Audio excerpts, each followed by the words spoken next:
Hello everybody, this is Stan with We Tech Massage Therapy and Private Personal Training with Gracie Humaita Hedges Libre. As a personal trainer and massage therapist for many years and a jiu-jitsu practitioner, I've realized that there's a lot of aches and pains that come with jiu-jitsu. I'm here to explain some things to you with the help of my good friend about how we can help our body heal and use proper form, technique, and make our jiu-jitsu a little bit easier to do on our body. I'm going to demonstrate a couple things. We'll do some drills and we'll connect those to how these movements actually work in jiu-jitsu and how you can make your workouts tailored to these movements. So first thing we're going to do is with Franco and I, we're going to do a basic grip where I feed one grip and I open the grip and I pull him just like that. I'm going to pull him. Good. Now watch what happened with his leg. You see how he based? He's going to take his tailbone.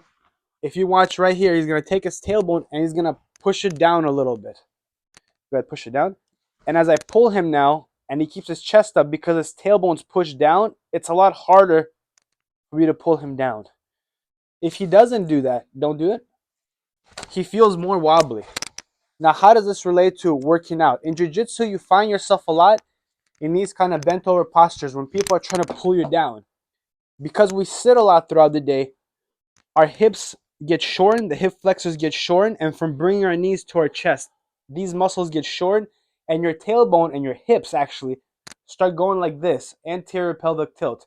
Some people get a posterior pelvic tilt. It just depends on your job and your occupation, but mostly if you sit a lot, this is the problem that's going to happen.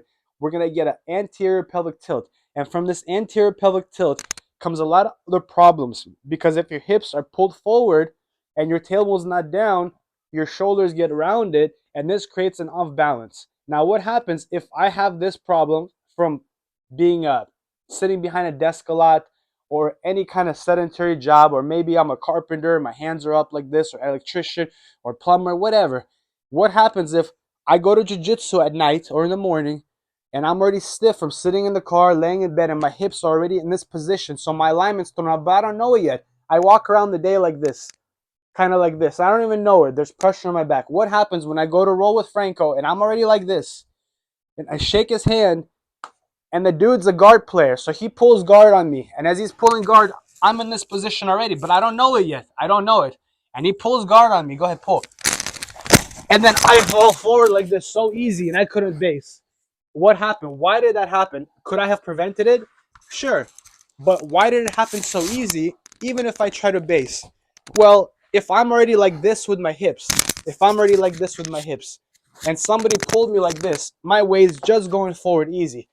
Now, if we do preemptive things like stretch these muscles and strengthen the lower back and the mid back, but most importantly, we just start with pushing our tailbone a little bit down.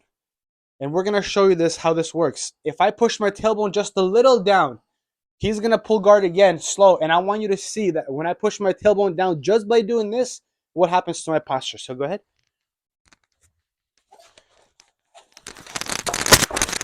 Just by me pushing my tailbone down, I'm more rooted. Just by me pushing my tailbone down, my hands can fight.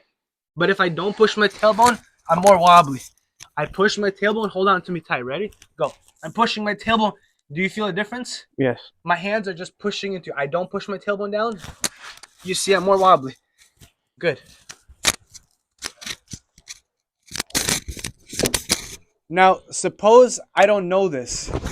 Suppose I don't understand that by me doing this helps me base. Did you know this? No. And because he didn't know it, did you have more problems when you rolled? Yes. So let's take a look at how using the stick will actually help you.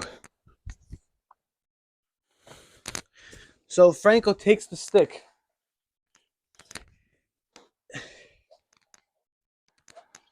And I'm going to demonstrate how by holding the stick and doing a regular squat posture. So if Franco pushes the stick into his shoulder blades, just like that, pulls his shoulders back and down, and he pushes his tailbone down just a little bit. So it's basic squat posture. Now he's gonna take his ankles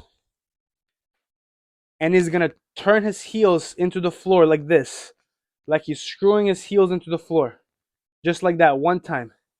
And when he does so, try to point your feet forward. Good, a little more, point your feet forward. A little more, point your feet forward. A little bit more. Okay, good. Now push your tailbone down and screw just your ankles into the floor, just like that. He should feel how his whole posture lifted up and how his ankles, knees, hips, and glutes got a little tighter. Do you feel that? Yes. Okay, now I'm going to check by I'm going to push Franco just a little forward and he's going to keep his tailbone down. I'm going to push him a little forward. He should feel a little steady. I'm going to pull him now a little forward. He should feel a little steady. Good. I'm going to push him to the side a little bit. And I'm going to push him here. Good. I'm going to have Franco hold this for about 10 seconds. Pull his shoulders back a little bit more. Good.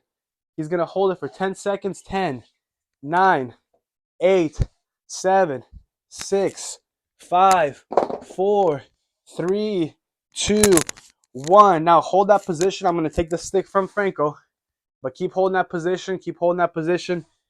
Good. Now I'm going to pull him again. He's going to hold that position. That's it. Keep holding that position. Good. I'm going to let him go. He's going to go back to neutral. I'm going to pull him again a little bit. Good. Now I'm going to sit down. And as I sit, I'm going to start pulling him down a little bit more. He's going to hold the same position. His ankles should be rooting into the floor. His tailbone should be down. That's it. That's a whole different story. How did that feel to you? Stable. Very stable. All right, now we're in this position. Franco is going to try to do the same thing he just did. He's going to push his tailbone down, and he's going to be trying to break my hooks. But before he breaks my hooks, he's just going to keep his tailbone down. And as he keeps his tailbone down, I'm going to try to pull him a little bit just to see if he's steady enough. Now, if he doesn't push his tailbone down, even if he bends his knees a little bit, he should feel a little more wobbly. If he pushes his tailbone down into me, it's basically rooting, and he screws his ankles into the floor. That's a whole different story. Good. Now, he's going to do the same thing, but he's going to put his hand on my knee, and he's going to bend his knee while keeping his tailbone down. Go ahead. Good. And one more time. So he's going to use his whole body. He's going to drop by bending his knees like a deadlift or a clean. However, he's going to keep his tailbone down and his ankles rooted as he goes ahead and pushes my knee with his body. There you go. Good. Now, we haven't even scratched the surface about what exercises he should be doing, what muscles he should be stretching, how to get his posture back upright, how to stretch his shoulders and his neck. We haven't even done any of that. We've only started by telling Franco that when he sits behind a desk, when he sits watching TV, when he goes to practice jiu-jitsu, he can stand against the wall every single day, putting his shoulders back and pushing his tailbone just a little bit down. Don't overdo it and don't go all the way like this. You just want your head neutral, your rib cage sitting over your hips, and your line. Let me demonstrate the line for you guys. If Franco can stand right here, the line, what we're looking for, the optimal line, according to NASM and other practitioners and sources, they found that the optimal line for human alignment when we're working out, running, lifting weights, the optimal line is this. The line is going to be starting from his feet. So I'll show here. The line would be, if Franco's standing, his center of weight for the line, the weight distribution, should start mid-foot. It's going to trace all the way up that line behind his kneecap right here. It's going to go through his hip. And Franco's trying to put his weight where I'm showing him right now. So let's start again. The weight's going to be mid-foot. So Franco puts his weight in the mid-foot. Right here. Yeah, that's it. Both the weights even.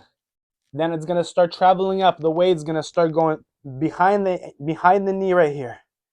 It's going to go up through the hip, that line. The line keeps going up, up, up, up, up. Just trace it. Keep putting that weight right where the shoulder is. And then it's going to go up, up, up, up, up, right behind the ear. So this is the optimal line for Franco. If we sit a lot, look what happens to this line. If his tailbone from sitting, if these muscles get shortened from jiu-jitsu, from playing guard all the time, and you get up and these muscles are short, watch what happens to that line. Now his hips, anterior pelvic tilt, so his hips get tilted like this. Look what happened to that line. Look how far off his head is from this line. What do you think happens when his hips are in this position? His head is like this, and he wants to do jiu-jitsu and he wants to posture up. He thinks he's gonna base and he's gonna posture up. He could be a strong dude. He can have done jiu-jitsu for years, but muscles are muscles and joints all work the same in everybody. And all of a sudden, he's like this with his line. He doesn't know it yet because I just gave him a tug and then he's already like this, his way. So he has to get his base back. He has to work backwards because he's already off balance. He's working backwards versus already being in that line all the time through working out, through reinforcing, through stretching these muscles. So then when somebody gives him a tug and they're pulling him down, he knows that line. He feels that line. So in that moment, he's already basing and he's trying to get this line back. Good. Now exercises like good mornings, lunges, deadlifts, all kinds of things that you can integrate. Strengthen your obliques, different kind of plank variations, bird dogs, those are all great. And we're going to substitute and add those in for these exercises with jiu-jitsu. However, if we don't have an understanding of just this, if we don't understand where the line should be, then everything else you might say go out the window, because he can be a strong dude that goes to the gym, he does a lot of curls, he does squats, he does all kinds of stuff, but he doesn't strengthen some certain muscles, he doesn't stretch certain muscles, he just does the lifts and then goes home. And because he didn't do those exercises when he goes to jiu-jitsu, he doesn't know that line, he doesn't feel that line. He's a strong dude, but there's a lot of off balances, and most of the time a lot of people quit jiu-jitsu for this reason, because they didn't understand that going to the gym and working out and having somebody try to manipulate your body with leverage while you have to use your leverage are two different things, and you need to combine both. And that's where we come in. Stay tuned for more videos. If you like this video, please share, subscribe to our channel. It will really help us grow. We appreciate it. And thank you for watching. Franco, thank you. Thank you. Stay tuned.